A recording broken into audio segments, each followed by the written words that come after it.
Champaran BJP की seat है और पश्चिम चंपारण भी बीजेपी की सीट है। वाल्मीकि नगर से आपको चर्चा मैं करता हूँ। वाल्मीकि नगर में इस बार के चुनाव में तीनों सीटों पर ऑलमोस्ट आप जिसको आप कहेंगे कि सीधी लड़ाई है। वाल्मीकि नगर में जदयू के सिटिंग एमपी हैं, कभी वहाँ बैद्यनाथ महतो बिहार के मंत्री थे, वहाँ एमपी हुए थे। अभी उनके सुपुत्र हैं सुनील कुमार, वो सिटिंग एमपी हैं। और वहीं विपक्ष की ओर से वाल्मीकि नगर में राजद ने इस बार दीपक यादव को उम्मीदवार बनाया। दीपक यादव वहाँ चीनी मिल के मालिक हैं, उनकी पृष्ठभूमि है, बीजेपी के ही पहले जुड़े हुए थे ये। इस बार राजद से वो टिकट पाने में कामयाब हुए, तो एक सामाजिक समीकरण, दो पिछड़ों की लड़ाई है। एक तरफ कुशवाहा, एक तरफ यादव। अब इस लड़ाई में बाजी कौन मारेगा? देखिए, एनडीए का जो भी कैंडिडेट है उसको वहाँ सबको नरेंद्र मोदी का नाम, काम, चेहरा यही सहारा है। वहीं दूसरी ओर लालू प्रसाद का जो एमवाई समीकरण है वो सहारा है। और उस लड़ाई में कुल मिला जुला कर अभी जो मानते हैं लोग कि वाल्मीकि नगर सीट भी जो है इस बार एनडीए के लिए सेफर सीट है। मुकाबला बड़ा दिलचस्प है।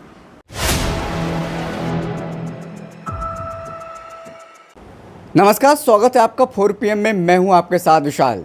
चलिए आज हम फिर हाजिर हैं चुनावी चर्चा को लेकर के। देखिए 25 मई को छठा चरण का चुनाव होना है 8 लोकसभा सीट पर, लेकिन आज हम चर्चा करेंगे 3 लोकसभा सीट जो कि हॉट सीट माना जा रहा है। पहला है वाल्मीकि नगर, दूसरा है पश्चिमी चंपारण, तीसरा है पूर्वी चंपारण। हम जानने समझने की कोशिश करेंगे क्या रहेगा वहाँ पर गणित। हमारे साथ बातचीत करने के लिए मौजूद हैं बिहार के जाने माने वरिष्ठ पत्रकार अरुण पांडे सर। देखिए सर, जिस तरीके से 25 मई को छठा चरण का चुनाव होना है, 5 चरण का हो गया है पूरे भारत में, बिहार भी समेत, तो 3 जो हमने लोकसभा सीट का जिक्र किया है, क्या माहौल रहेगा, क्या कुछ गणित रहेगा? देखिए, लोकसभा का ये 18वीं लोकसभा का ये चुनाव हो रहा है और छठे चरण में पूरे देश में 58 सीटों के लिए चुनाव हो रहा है। ये देश भर की दृष्टि से कहें तो ये विपक्ष के लिए ये महापरीक्षा का चुनाव है, इसलिए कि 40 सीटें बीजेपी की कब्जे वाली सीट है, जीती हुई सीट है।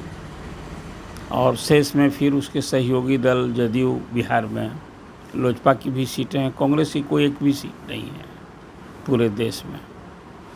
तृणमूल कांग्रेस का, बीजेडी का, इन दलों की सीटें हैं। बिहार में आपने अपनी चर्चा में बात कही कि 8 लोकसभा सीटों के लिए चुनाव होंगे और उसमें सबों का ध्यान है कि इस चुनाव में क्या होगा। स्वाभाविक रूप से यहाँ भी सभी 8 सीटें एनडीए की कब्जे वाली हैं। उसमें जो जिन 3 सीटों की आपने चर्चा की, ये चंपारण की सीटें हैं, चाहे वो वाल्मीकि नगर हो, चाहे पूर्वी चंपारण हो या पश्चिमी चंपारण हो। इसमें वाल्मीकि नगर जदयू की सीट है, ये पूर्वी चंपारण बीजेपी की सीट है और पश्चिम चंपारण भी बीजेपी की सीट है। वाल्मीकि नगर से आपको चर्चा मैं करता हूँ। वाल्मीकि नगर में इस बार के चुनाव में तीनों सीटों पर ऑलमोस्ट आप जिसको आप कहेंगे कि सीधी लड़ाई है। वाल्मीकि नगर में जदयू के सिटिंग एमपी हैं, कभी वहाँ बैद्यनाथ महतो बिहार के मंत्री थे, वहाँ एमपी हुए थे। अभी उनके सुपुत्र हैं सुनील कुमार, वो सिटिंग एमपी हैं। और वहीं विपक्ष की ओर से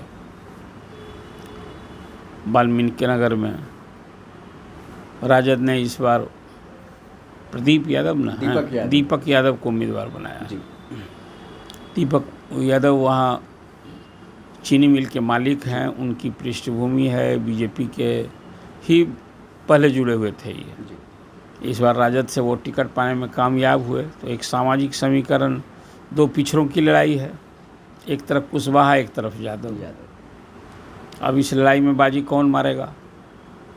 देखिए, एनडीए का जो भी कैंडिडेट है उसको वहाँ सबको नरेंद्र मोदी का नाम, काम, चेहरा यही सहारा है। वहीं दूसरी ओर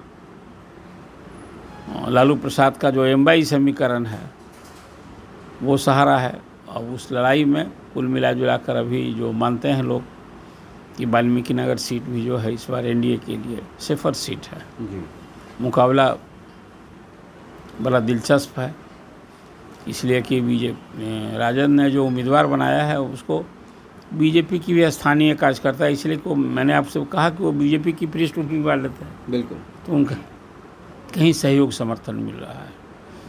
और यदि को कैंडिडेट को जो कहते हैं कि सहयोगी दल के कार्यकर्ताओं के लेवल पर वो रिश्तों में ईमानदारी नहीं है, जी तो इसके कारण चुनौती बढ़ी हुई है। और फिर सुनील कुमार को इस चुनाव में फिर फतह करना सचमुच एक कठिन चुनौती है। आपकी चर्चा मैं करूँगा बेतिया, जिसको आप पश्चिम चंपारण की सीट कहते हैं। जी पश्चिम चंपारण में बीजेपी के doctor Sanjay Jaiswal sitting MP हैं, बिल्कुल। लगातार 3 बार से एमपी हैं। जी 2009 में उस लोकसभा के परिसीमन के पहले भी जी 3 बार उनके पिताजी डॉक्टर मदन जायसवाल वहाँ के सांसद हुआ करते थे। जी बहुत प्रतिष्ठित डॉक्टर थे, संजय जायसवाल भी डॉक्टर हैं। अब वहाँ उनकी सीधी लड़ाई इस बार कांग्रेस से है। बिल्कुल। कांग्रेस के मदन मोहन तिवारी जी विधायक रहे और उनसे उनका सीधा मुकाबला है। इस मुकाबले में फिर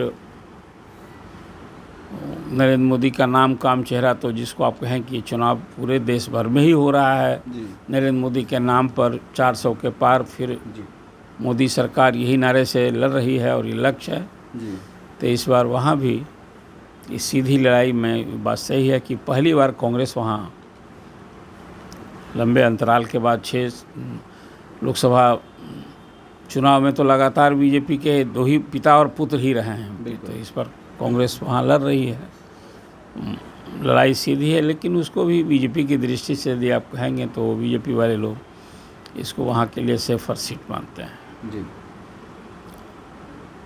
मोतिहारी, जिसको पूर्वी चंपारण कहते हैं, उस सीट से पूर्व केंद्रीय मंत्री राधा मोहन सिंह सिटिंग एमपी है। जी बीजेपी के प्रदेश अध्यक्ष रहे हैं, पार्टी में केंद्रीय में भी राष्ट्रीय उपाध्यक्ष थे और ये यूपी के वो प्रभारी थे। जी और वहाँ इस बार तो चर्चा थी कि उनका टिकट कट सकता है, बिल्कुल। 70 पार की उम्र वाले थे, इसलिए जी। चर्चा थी, लेकिन पार्टी ने उन पर भरोसा जताया। और ये मुकाबला उनका इस बार वीआईपी पार्टी महागठबंधन की ओर से वीआईपी लड़ रही है वहाँ। जी अब वहाँ रमेश कुशवाहा, वहाँ राजेश राजेश कुशवाहा उन कैंडिडेट हैं उनके मुकाबले में।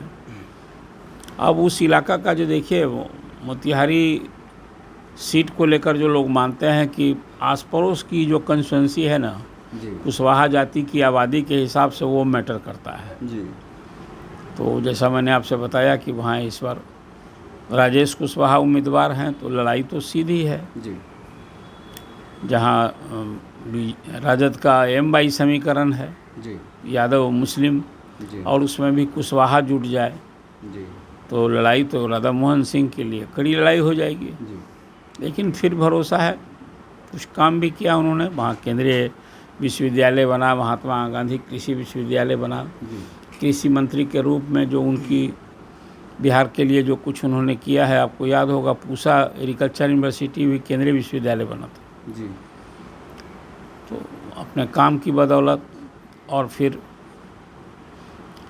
जो वहाँ के सांसद हैं, सोशल जो कॉम वहाँ का इक्वेशंस है, जी उसमें बीजेपी के लिए भी ये सीट जो है वो कठिन नहीं मानी जा रही है। तो कुल मिला जुला करके चंपारण की तीनों सीट पर जो एनडीए का कब्जा है, तो उसमें विपक्ष के लिए कोई सीट जीतना मैं मानता हूं कि अभी उसके लिए कठिन चुनौती है। लेकिन लड़ाई है, चुनाव में आखिर मतदाताओं को तय करना है जी कि इस बार किस पर भरोसा करते हैं। लेकिन जो सिनेरियो है इस चुनाव में, उसे कहा जा सकता है कि इन 3 सीटों पर, चंपारण की जो 3 सीटें हैं, उस पर कहीं ना कहीं इस चुनाव में कि वो एनडीए का दबदबा रहेगा जी या विपक्ष कहीं अपना खाता खोलेगा। यही चुनावी परिदृश्य है।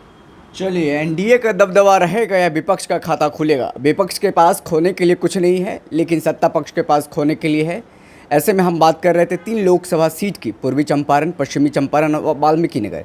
सर ने तमाम समीकरण बताए, समझाए, गणित समझाए, क्या कुछ माहौल है, किसमें टक्कर है, कौन कौन प्रत्याशी हैं। 25 मई को 8 लोकसभा सीट पर छठा चरण का मतदान होना है, जिसमें से 3 हॉट सीट जो माने जा रहे हैं उस पर हमने चर्चा की है। फिलहाल इस खबर में इतना ही। बहुत बहुत शुक्रिया।